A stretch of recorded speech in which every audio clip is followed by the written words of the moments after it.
Imagine you're at a supermarket. You pick up a box of cereal that says 90% fat-free. Feels healthy, right? Now imagine the same box but with a label, contains 10% fat. Suddenly, it feels unhealthy, even though it's the exact same thing. Why does your brain react so differently? Hi and welcome to Audiobook. Whether you're seeking success, happiness, or personal growth, you'll find it here. Stay with me, because once you understand how your brain really works, you'll never see decisions the same way again. Today's book is Daniel Kahneman's Thinking, Fast and Slow, a book that takes us inside the mysterious world of the human mind, showing us why we think the way we do, why we often make mistakes, and how we can become a little wiser. So sit back, relax, and let's explore how your brain really works. Part 1. The two characters in your head. Kahneman says our brain has two systems. Let's imagine them as two characters in a story. System 1, fast, impulsive, emotional. Think of it as your gut feeling. System 2, slow, logical, deliberate. Think of it as your inner detective. Here's an experiment. You're walking through a forest. Suddenly, you see something curled on the ground. Instantly, your heart jumps, snake. That's System 1 saving your life. But a moment later, you look carefully and realize it's just a stick. That's System 2 correcting the mistake. System 1 is fast and powerful, but it's also sloppy. System 2 is accurate, but it's lazy and doesn't always show up.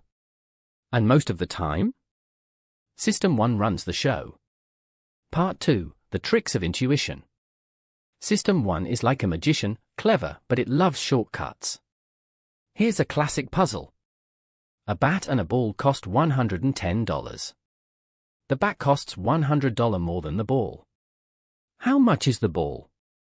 Your gut probably said $10. That's System 1 speaking. But the real answer is $5. System 2 could have solved it, but most of us don't let it. Our quick thinking often feels right, but it can lead us into traps. What Kahneman calls cognitive illusions. Part 3, Everyday Biases, How the Mind Plays Tricks. Let's look at some real-life examples of mental shortcuts. 1. The availability heuristic. After the 9th of November, many Americans avoided airplanes and chose to drive instead. They felt driving was safer. But in reality, car accidents killed far more people than planes ever did. Why the fear? Because plane crashes were more available in memory, they made the news, the images were shocking. Our brain mistakes easy to recall for likely to happen. 2. The anchoring effect. Imagine you're shopping for a shirt. The first one you see costs 5,000 Indian rupees. Too expensive.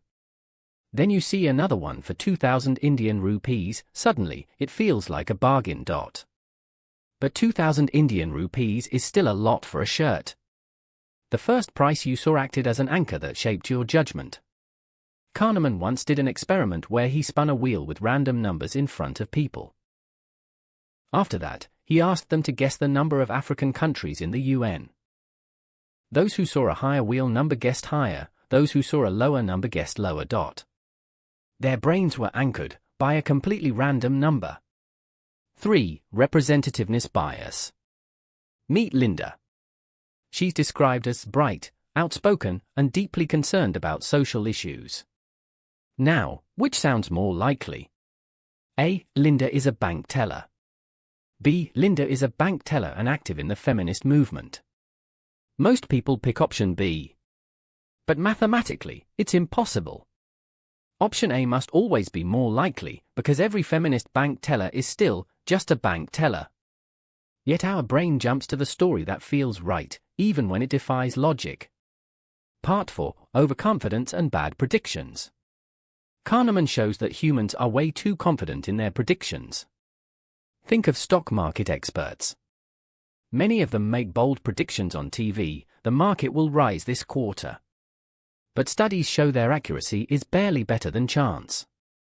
Even doctors, project managers, and CEOs fall into this trap. Kahneman calls this the planning fallacy. Think of when you started a project, maybe writing a report, building something, or planning an event. You thought, I'll finish in 2 weeks. But it took 2 months. We always underestimate time, cost, and difficulty because we imagine best-case scenarios and ignore reality. Part 5, Prospect Theory, Why Loss Hurts More Than Gain Feels Good.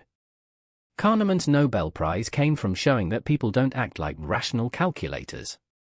Here's the rule: losses hurt about twice as much as gains feel good. If you win 1,000 Indian rupees, you feel happy. But if you lose 1,000 Indian rupees, you feel miserable.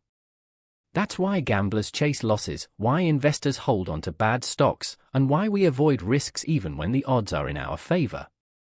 For example, if I offer you a coin toss, heads you win 1,500 Indian rupees, tails you lose 1,000 Indian rupees, most people refuse.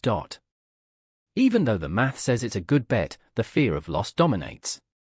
Part 6, The Two Selves, the Experience versus the Memory. Here comes one of Kahneman's most beautiful insights. We don't have just one self. We have the experiencing self, the part that lives in each moment. The remembering self, the storyteller that looks back and says, was that good or bad? Here's an experiment. Doctors measured patients' pain during a medical procedure. One patient had 20 minutes of moderate pain. Another had 20 minutes of the same pain, plus 5 more minutes of lighter pain at the end. Logically, the second patient suffered longer. But when asked which experience they'd prefer if they had to repeat it, most chose the second. Why? Because their remembering self judged the story by the ending, not by the total time. This explains a lot about our lives. Why we might stay in a long, tough relationship if it ends well. Why vacations feel better in memory than in reality. Why we sometimes choose experiences that are worse in the moment, but give us better stories later. Part 7, Lessons for Everyday Life. So what can we take away from all this? Pause and question your intuition. Fast thinking is useful, but often wrong. Engage your slow brain. For important decisions, money, career, relationships, give system to the wheel. Expect the planning fallacy. Double your estimates for time and cost. You'll usually be closer to the truth. Watch out for loss aversion. Don't let fear of small losses stop you from making smart choices. Balance your two selves. Don't just live for good memories. Live for good moments, too. Thinking, fast and slow, is like a guidebook for the human mind. It tells us that we're not robots, not perfectly rational beings.